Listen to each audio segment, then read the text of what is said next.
Bonjour à toutes et tous. J'ai choisi de vous parler aujourd'hui de la Moonwatch, de la Moonswatch et d'autres montres relatives à l'exploration spatiale. C'est un sujet qui a déjà été très largement couvert au cours des derniers mois, mais j'ai justement pensé qu'avec un peu de recul et de nouveaux modèles sortis sur le marché, il valait la peine d'être revisité. Quelles conclusions en tirer ? Tout de suite sur Horloge mécanique.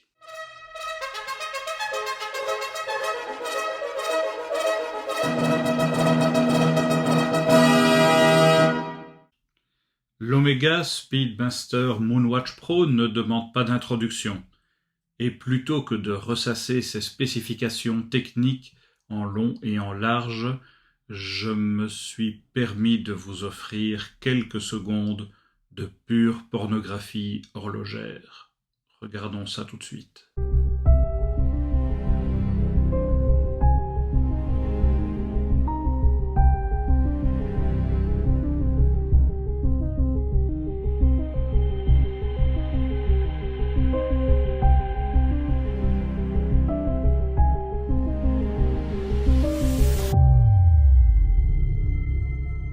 Quelques mots d'histoire malgré tout. Lorsque la NASA décida de sélectionner un garde-temps certifié pour le programme Apollo, Hamilton, Breitling, Longines et Omega soumirent des montres-bracelets.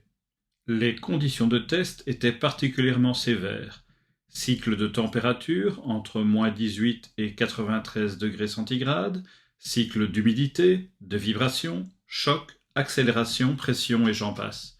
La Speedmaster sortit triomphante, survivant à la torture tout en restant à moins de 5 secondes de déviation par jour. Le 21 juillet 1969, la Speedmaster entre dans l'histoire au poignet de Buzz Aldrin lorsqu'il met le pied sur la Lune.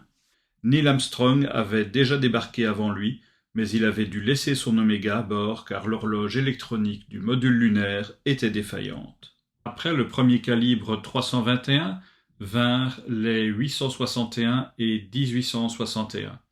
En 2021, Omega introduit une nouvelle Moonwatch avec le calibre 3861 à échappement coaxial et certification METAS, Master Chronometer, ainsi que quelques altérations esthétiques. La tentation était trop forte et je n'ai pas pu résister. À l'opposé des aficionados de la Moonwatch, j'ai opté pour la lunette saphir plutôt qu'en Essalite et le fond transparent. À mon palmarès des montres iconiques, la Moonwatch trône au sommet, juste à côté de la Rolex Explorer 36 mm. Pour cette nouvelle édition, la Moonwatch vient avec une nouvelle boîte qui, ô surprise, en contient une deuxième. Un petit bonus que je n'ai découvert qu'après quelques mois. Autre bonus, vous pouvez vous rendre sur le site Omega et découvrir les résultats des tests de certification de votre propre exemplaire. Je peux par exemple vérifier que la déviation chronométrique moyenne de ma montre a été mesurée à 2,1 secondes et qu'une exposition à 15 000 Gauss altère la précision quotidienne de 0,9 secondes. Nul doute que le responsable marketing du groupe Swatch a dû toucher un gros bonus en 2022. Le concept était un peu hasardeux, risquer le mélange de l'aura d'Omega et d'un modèle iconique et une marque grand public abordable telle que Swatch pour créer la Moonswatch, créature de Frankenstein horlogère déclinée selon les corps célestes du système solaire. Comme d'accoutumé, je n'ai pas résisté, mais plutôt que de choisir une version trop semblable à l'original, j'ai opté pour la Mission to Pluto.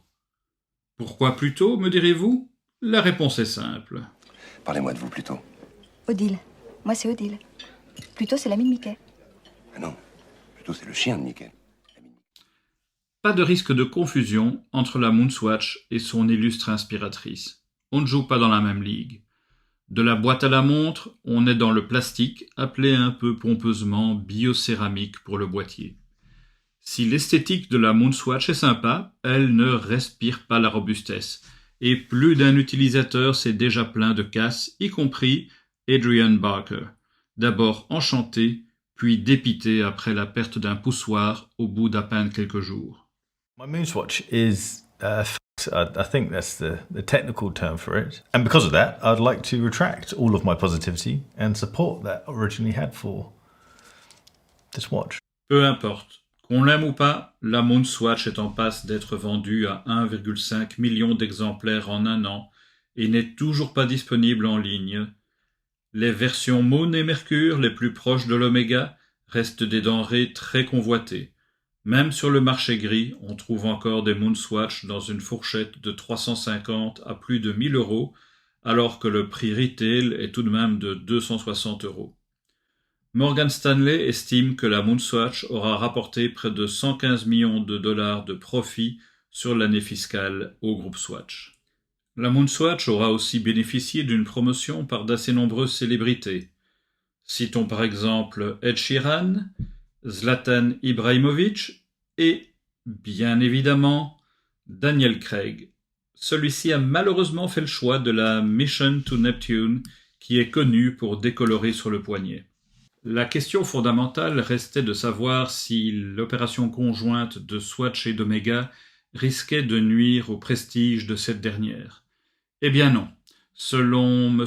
Hayek lui-même, les ventes d'Omega Moonwatch Pro en boutique ont augmenté de 50% depuis le lancement de la Moonswatch.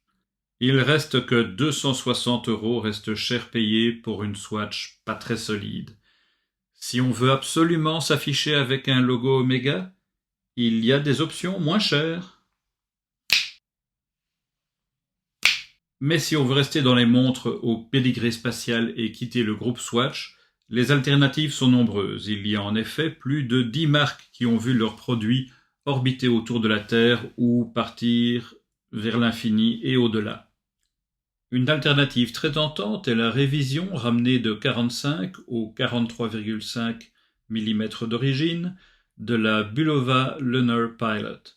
Elle fut portée par Dave Scott, commandant de la mission Apollo 15 en 1971 et conducteur du Moon Rover. La lunette de la Speedmaster de Scott avait sauté et il enfila la Bulova qu'il avait reçue en backup. La Bulova se vante ainsi d'avoir été la première montre conduite sur la Lune. Cette nouvelle édition existe en version à cadran noir et un autre plus original, panda, bleu sur fond blanc, qui n'est pas sans rappeler la Moonwatch Snoopy. Il s'agit certes d'un mouvement quartz, mais avec son histoire, sa finition et la fourniture d'un bracelet acier ainsi que d'un bracelet netto en cuir, son prix de 900 $ n'est pas disproportionné.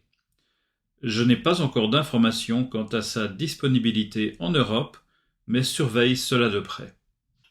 Nous voici arrivés à la fin de cet épisode.